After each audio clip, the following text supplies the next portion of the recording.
พ่อไปที่ข้าวนี่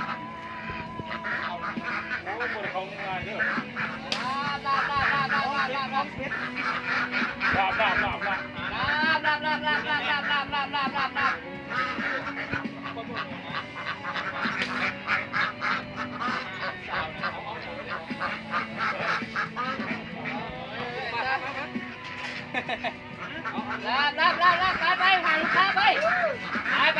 ดูแลไม่กินข้าวอะไรมึงอ่ะ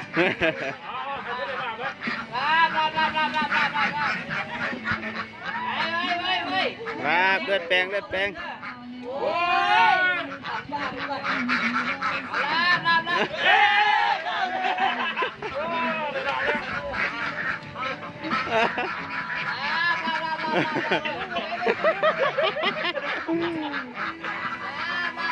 ลาบ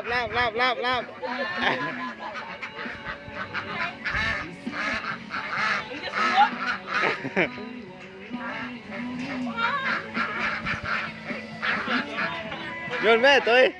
ลาบ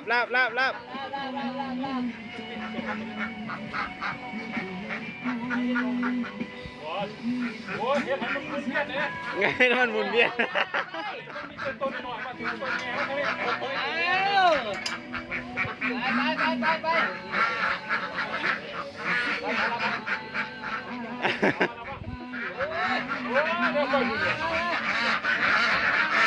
เอาเลย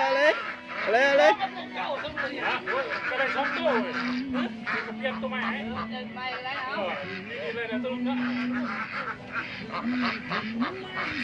เอาละเลยเดี๋ยวตัวนี้ไหมเอาบอลอยู่นะ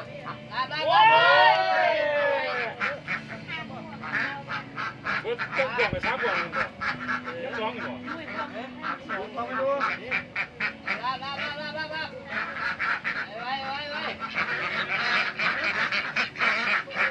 มันละปิ้งงอนมาใส่